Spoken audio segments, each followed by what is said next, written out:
எல்லாருக்கும் வணக்கம். நான் பிரகாஷ் பேசுகிறேன். இது வரைக்கும் நீங்கள் இந்த சேனலை சப்ஸ்கிரைப் பண்ணலாம், சப்ஸ்கிரைப் பண்ணிக்கோங்க. அது மட்டும் இல்லாமல் பக்கத்தில் இருக்க பெல் பட்டனும் கிளிக் பண்ணி வச்சுக்கோங்க. அப்போ தான் நம்ம சேனலில் போடுற எல்லா வீடியோஸும் உங்களுக்கு நோட்டிஃபிகேஷனில் காமிக்கும். மேலும் ஜோதிடம் சார்ந்த ஏதாவது கேள்விகள் இருந்தாலும் அல்லது உங்கள் சுய ஜாதகத்தை பற்றி ஏதாவது கேள்விகள் இருந்தாலும் நீங்கள் கீழே கமெண்ட் பாக்ஸில் உங்களோட பிறந்த தேதி, பிறந்த நேரம், பிறந்த இடம் குறிப்பிட்டு உங்கள் கேள்விகளை நீங்கள் கேட்கலாம். கண்டிப்பாக எல்லோருடைய கமெண்ட்ஸுக்கும் முடிஞ்ச வரைக்கும் நான் ரிப்ளை பண்ணுறேங்க. சரிங்களா? அதே மாதிரி இந்த வீடியோ உங்களுக்கு பிடிச்சிருக்கின்ற பட்சத்தில் ஒரு லைக்கும் போட்டு விடுங்க.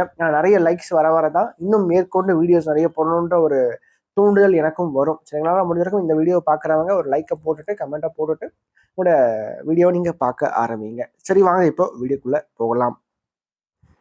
இவன் என்ன பார்க்க போகிறோம் அப்படின்னா, மீன ராசியில் பிறந்தவளுக்கு 2025ஆம் ஆண்டு மே மாத ராசி பலன்களை பற்றி நம்ம தெளிவாக பார்க்க போகிறோங்க. இந்த மே மாதம் என்னென்ன மாற்றங்கள் தரப்போது, இதெல்லாம் சாதகமாக இருக்குது, இதெல்லாம் சாதகமற்ற தன்மையில் இருக்குன்னு சொல்லிட்டு தெளிவாக பார்க்கலாம். அதோடு மட்டும் இல்லாமல் இந்த மாதம் குறிப்பாக 2 கிரகங்கள் வலுவான ஒரு தன்மையில் இருக்குது. அதன் மூலமாக என்னென்ன மாற்றங்கள் நடக்க போகுதுன்னு சொல்லிட்டு தெளிவாக பார்க்கலாம். வாங்க. மீனராசி அதிபதி யாருன்னு பார்த்தீங்கன்னா குரு பகவான். மீனராசி காலபுருஷனுக்கு 12வது ராசியாக வருதுங்க.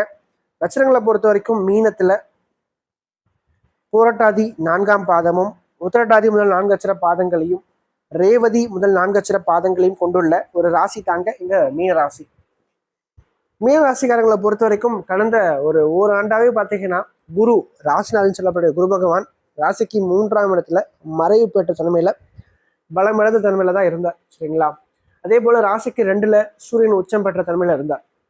ராசிக்குள்ள சுக்கிரன், ராகு, சனியினுடைய ஆதிக்கங்கள் இருந்துச்சு.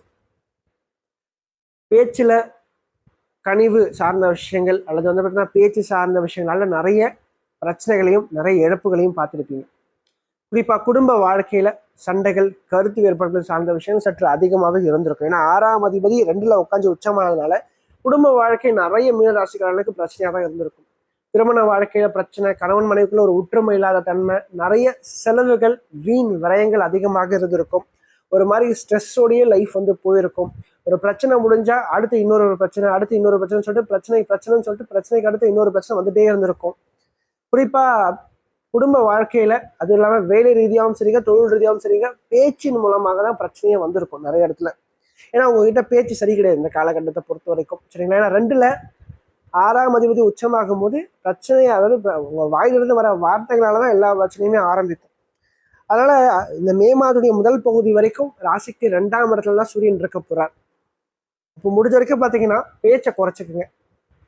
கணவன் மனைவிக்குள்ள கொஞ்சம் விட்டு கொடுத்து போங்க. கொஞ்சம் ஒற்றுமை அப்படின்றது கொஞ்சம் அதிகமாக தேவை. அந்த விட்டு கொடுத்து போகின்ற ஒரு குணம் அப்படின்றது கொஞ்சம் சற்று அதிகமாகவே தேவை உங்களை பொறுத்த வரைக்கும். அதை கொஞ்சம் நீங்கள் அதிகமாகவே வளர்த்துக்கணும் அப்படின்னே சொல்லலாம். அது மட்டும் இல்லாமல் ராசிக்கு 4ஆம் இடத்துக்கு குரு பகவான் வந்து 10ஆம் இடமான தொழில் ஸ்தானத்தை பார்க்கறது சிறப்பு. ஏன்னா மீனத்தை பொறுத்த வரைக்கும் அவரே ராசி அதிபதி, அவரே 10ஆம் அதிபதி. அப்போ 10 10ஆம் இடத்தை பார்த்து பலப்படுத்தும் போது என்னதான் ஜென்ம சனியே வந்தாலும் கூட நீங்க வந்து வேலை தொழில் அமைப்புகளை பத்தி பெருசா கவலை கொள்ள தேவை கிடையாது.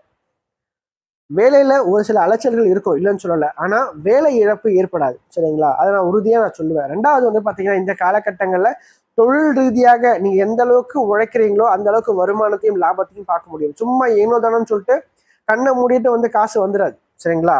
ஏன்னா சனி ஜென்ம சனி நடக்கும்போது நீங்க எந்த அளவுக்கு உடல் உழைப்பு போடுறீங்களோ, எந்த அளவுக்கு அதிகமான எஃபர்ட்டை போடுறீங்களோ அதற்கான ஊதியம், அதற்கான கூலியை தான் சனி கொடுப்பார்.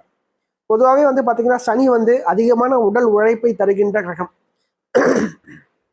ஸோ அப்போ நீங்கள் வந்து அவர் வந்து ராசிக்குள்ள சனி உட்காரும் போது நீங்கள் அதிகமாக உழைக்கணும். நீங்கள் அதிகமாக உழைக்க தான் உங்களால் வந்து வாழ்க்கையில் முன்னுக்கு வரவும் முடியும் அப்படின்னே சொல்லலாம். சும்மா வந்து சனி எதுவுமே தூக்கி கொடுத்துட மாட்டாருங்க. சரிங்களா?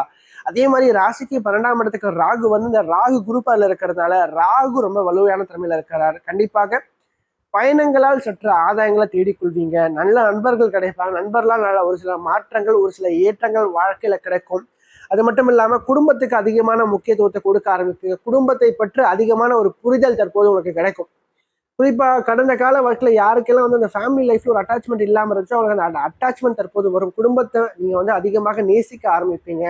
குடும்பத்தை அதிகமாக புரிந்து கொள்ள ஆரம்பிப்பீங்க. ஏன்னா அத்தகைய பிரச்சனைகள் குடும்ப வாழ்க்கையில வரும். வந்த பிறகு நீங்க புரிஞ்சுப்பீங்க. சரிங்களா? அது மட்டும் இல்லாம வெளிநாடு சம்பந்தப்பட்ட முயற்சிகள் கண்டிப்பாக வெற்றி கொடுக்கும். அடுத்த ஒரு ஓராண்டுக்குள்ள நிறைய மீனராசிக்காரங்க வெளிநாடு போக போறீங்க. சரிங்களா? அதிகமா வெளிநாடு போறவங்களுடைய பட்டியல் எடுத்து பார்த்தீங்கன்னா அந்த மீனராசிக்காரோட எண்ணிக்கை அதிகமாக இருக்கு அப்படின்னே சொல்லலாம். காரணம் ராசிக்கு 12ஆம் இடத்துல ராகு, 4ஆம் இடத்துல குரு. சரிங்களா? 12ஆம் இடத்துல குரு பார்ப்பார். இப்போ வெளிநாடு சம்பந்தப்பட்ட காரியங்கள் தற்போது உங்களுக்கு வந்து வெற்றியை கொடுக்கும். வெளிநாட்டில் நல்ல ஒரு வேலை கிடைச்சி அங்கேயே போய் வந்து அமர்றதுக்கான வாய்ப்புல அதிகமாக குரு கொடுப்பார் அப்படின்னே சொல்லலாம். சரிங்களா?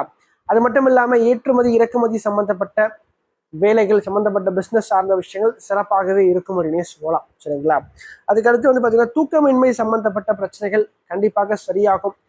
நிறைய செலவுகள் அதிகமாக செய்வீங்க, நல்ல பந்தாவா செலவு பண்ணுவீங்க, தேவையில்லாத விஷயத்துக்கு அதிகமாக செலவு பண்ணுவீங்க மீனராசிக்காரங்க. அப்போ ஏன்னா ராகு 12ல இருக்கும் போது கொஞ்சம் போகத்தை அதிகப்படுத்தி கொடுக்கும். மற்றவங்க பார்க்குறாங்களே அவங்க மாதிரி நம்ம நல்லாவே செலவு பண்ணணும்னு சொல்லிட்டு அவங்களுக்கு மற்றவங்களுக்காக தான் நீங்கள் அதிகமாக செலவு பண்ணுவீங்க. உங்களுக்கு விட அவங்க பார்க்குறாங்களே அப்படின்றதுக்காக தான் நீங்கள் செலவு அதிகமாக பண்ணுவீங்க. சரிங்க, ஒரு ஃபங்க்ஷன் நடக்குன்னு வச்சுக்கோங்களேன், ஒரு 10 பேர் 20 பேர் வராங்கன்னு வச்சுக்கோங்க, அவங்க பார்க்கறதுக்காகவே நீங்கள் அதிகமாக கொஞ்சம் கிராண்டாக பண்ணுவீங்க அந்த ஃபங்க்ஷனை. ஸோ ஒரு உதாரணத்துக்கு நான் சொல்கிறேன். ஸோ இப்படிப்பட்ட வீண் செலவுகளை பண்ணுவீங்க. சரிங்களா? மற்றவங்களுக்காக நீங்கள் செலவு செய்யாது, உங்களை நீங்கள் பாருங்கள், உங்கள் லைஃப்பை நீங்கள் பாருங்கள். ஏன்னா அடுத்த ஒரு 2.5 வருஷத்துக்கு ஜென்ம சனி இருக்கு. அப்போ இந்த மே மாதத்துல இருந்தே நீங்க வந்து மெல்ல மெல்ல வந்து பாத்தீங்கன்னா கொஞ்சம் சேவிங்ஸை அதிகப்படுத்தும். முடிஞ்ச வரைக்கும் பாத்தீங்கன்னா பணத்தை சேர்த்து வைங்க மீனராசிக்காரங்க. கண்டிப்பா நான் சொல்றேன், பிற்பகுதியில் உங்களோட வாழ்க்கையில பணம் தேவைப்படும். இப்பவே நீங்க எல்லாத்தையும் கரைச்சிட்டீங்கன்னா அப்புறம் வந்து பின்னாடி சர்வை பண்றது கொஞ்சம் கஷ்டமாயிடும். அது மட்டும் இல்லாம இந்த டைம்ல நீங்க பாத்தீங்கன்னா தெரிஞ்சுக்க வேண்டிய விஷயம், ராசிக்கு 5ஆம் இடத்துல செவ்வாய் நீசம். ஒரு பயம், ஒரு தயக்கம் சார்ந்த விஷயங்கள் சற்று அதிகமாக இருக்கும். எதுலையுமே கொஞ்சம் போல்டா தைரியமா இறங்கி பண்ண மாட்டீங்க. கொஞ்சம் என்ன சொல்றதுங்க, இதுலையுமே ஒரு தயக்கத்தை வந்து இந்த சனியும் சரி செவ்வாயும் சரி கொடுப்பாங்க அப்படின்னு சொல்லலாம். கொஞ்சம் ஃபேமிலி லைஃப்ல கொஞ்சம் விட்டு கொடுத்து போங்க இந்த மாதத்துக்கு முதல் பகுதியை பொறுத்த வரைக்கும். அதே மாதிரி நான் சொன்ன மாதிரி ஹார்ட் ஒர்க் நிறைய பண்ணுங்க, நிச்சயமா வாழ்க்கையில வெற்றி பெற முடியும். அதற்கடுத்து மாணவர்களை பொறுத்த வரைக்கும் படிப்பு சார்ந்த விஷயங்கள கொஞ்சம் சோம்பல் இருக்கும், இல்லைன்னு நான் சொல்லலை. சரிங்களா? படிப்புல ஒரு சோம்பல் தனத்தை கொடுத்து அதன் பிறகுதான் வந்து அதுல இருந்து நீங்க மீண்டு வரணும். கொஞ்சம் சுறுசுறுப்பா இருங்க, ஆக்டிவா இருங்க. காலையில வந்து பார்த்தா கொஞ்சம் விடிய காலத்துல எழுந்துக்க முயற்சி பண்ணுங்க. அன்னன்னைக்கு பாடத்தை அன்னன்னைக்கே படிச்சு முடிக்க முயற்சி பண்ணுங்க, நிச்சயமாக நல்லாவே வருவீங்க. சரிங்களா? ஏன்னா சனி வந்து ராசிக்குள்ள வந்துட்டாவே ஒரு சோம்பல் தனம் வந்துடும், ஒரு மந்தத்தனம் வந்துடும். இதுலையுமே வந்து பாத்தீங்கன்னா அப்புறம் பார்த்துக்கலாம், பிறகு பார்த்துக்கலாம்னு சொல்லிட்டு தள்ளி போடுகின்ற ஒரு பழக்கத்தை சனி வந்து அதிகப்படுத்துவார். அதே மாதிரி சனியும் சுக்கிரனும் சேர்க்கை பெற்றதுனால இந்த காலகட்டத்தை பொறுத்தவரை காதல் வயப்படுவீங்க. நிறைய பேர் வந்து பார்த்தீங்கன்னா காதல் வயப்படுவீங்க. ஒரு சிலருக்கு அந்த காதல் வாழ்க்கைக்குள்ள நுழைய வைத்து அதுல வந்து ஒரு பாடத்தை கற்றுக் கொடுப்பா அந்த சனி. அப்ப இளைய பருவத்தில் கொஞ்சம் கவனமா இருக்கு இந்த காலகட்டத்தை பொறுத்த வரைக்கும். சரிங்களா? தேவையில்லாம காதல் சார்ந்த விவகாரங்களுக்குள்ள போகாதீங்க அப்படின்னு நான் சொல்லுவேன். ஒப்பனா சொல்லலாம், அதான் உண்மை. ஏன்னா சனி வந்து ஒரு ஆசை, ஒரு மாயை வந்து காமித்து அதுல வந்து ஒரு பாடத்தை கற்றுக் கொடுத்து உங்களுக்கு ஒரு மன உளைச்சலை கொடுப்பார். அப்ப காதல் விவகாரங்கள் கொஞ்சம் தள்ளி இருக்கிறது மீனராசிக்காரங்களை பொறுத்த வரைக்கும் சிறப்பா இருக்கும் அப்படின்னு நான் சொல்லுவேன். ஸோ ஓவராலாக பார்த்தீங்கன்னா இந்த காலகட்டங்கள் தொழில் ரீதியாக வேலை ரீதியாக குரு பகவான் மூலம் நல்ல ஒரு ஏற்றங்கள் காத்துட்டு இருக்கு. ராகு 12ஆம் இடத்துல கொஞ்சம் போகத்தை அதிகப்படுத்துவார், சந்தோஷத்தை அதிகப்படுத்துவார், வெளிநாடு சம்பந்தப்பட்ட முயற்சிகளை அதிகமான ஒரு வெற்றியை கொடுக்க காத்துட்டு இருக்கார் அப்படின்னு சொல்லலாம். அதுக்கடுத்து சந்திராஷ்டமத்துல பொறுத்த வரைக்கும் மீனத்துல பிறந்தவங்களுக்கு இந்த காலகட்டங்களை நீங்க பார்க்கும்போது பார்த்தீங்கன்னா இந்த மே மாதம் 10ஆம் தேதி மதியானம் 1:45 மணி முதல் மே மாதம் 13ஆம் தேதி விடியற் காலை 3 மணி வரைக்கும் சந்திராஷ்டிரமம் இருக்குங்க. பொதுவாக இந்த சந்திராஷ்டிரம காலகட்டங்களில் ராசிக்கு 8ஆம் இடத்துல சந்திரன் மறைவு பெற்ற தன்மையில் இருப்பார். ப்ளஸ் செவ்வாயினுடைய பார்வையும் வாங்கியிருக்கனால மன தடுமாற்றங்கள் சற்று கூடுதலாக இருக்கும். மேலும் சுக்கரனுடைய வீட்டில் இருக்கிறனால எதிர்பானம் சம்பந்தப்பட்ட நபர்கள்கிட்ட கொஞ்சம் கவனமா இருங்க. தேவையற்ற வீண் பழியை வந்து அதாவது உங்களை மேல வந்து நிறைய வீண் பழியை சுமத்துவாங்க. பண்ணாத தப்புக்கு தண்டனை அனுபவிப்பீங்க. காரணம் மனசு தெளிவா இருக்காது, நிறைய மறதி அப்படின்றது கொஞ்சம் அதிகமா இருக்கும் இந்த காலகட்டங்கள்ல. சரிங்களா? அதனால வந்து கொஞ்சம் தெளிவா இருங்க, யோசிச்சு செயல்படுங்க. தேவையற்ற விஷயங்கள்ல மூக்க நுழைச்சி மாட்டிக்காதீங்க. அதே மாதிரி கொஞ்சம் ஃபேமிலி லைஃப்ல கொஞ்சம் விட்டு கொடுத்து போனீங்கன்னா நிச்சயமாக வாழ்க்கை சிறப்பா இருக்கும். இந்த காலகட்டங்களில் முருகர் வழிபாடு அதிகமாக மேற்கொள்றதும் தட்சிணாமூர்த்தி வழிபாடு அதிகமாக மேற்கொள்றதும் உங்களை பொறுத்த வரைக்கும் சிறப்பா இருக்கும் அப்படின்னு நான் சொல்லுவேன். மேலும் இந்த வீடியோ உங்களுக்கு பிடிச்சிருந்தா லைக் பண்ணுங்க, பிடிக்கலன்னா நீங்க தாராளமா நீங்க டிஸ்லைக்கும் பண்ணலாம். சரிங்களா? அதே மாதிரி இந்த வீடியோ பத்தின ஏதாவது கேள்விகள் எதுவாக இருந்தாலும் நீங்க கமெண்ட் பாக்ஸ்ல கமெண்ட் பண்ணலாம். அது நல்ல விஷயமா இருந்தாலும் சரி, கெட்ட விஷயமா இருந்தாலும் சரி, உங்களோட தோன்ற விஷயங்கள் நீங்க கமெண்ட் பாக்ஸ்ல கமெண்ட் பண்ணுங்க. அது சரியா இருந்தா இன்னும் எனக்கு பூஸ்டப்பா இருக்கும். அது தவறான ஒரு இதுவா இருந்தா நான் அதை திருத்திக்கிறேன். சரிங்களா? நன்றி, வணக்கம்.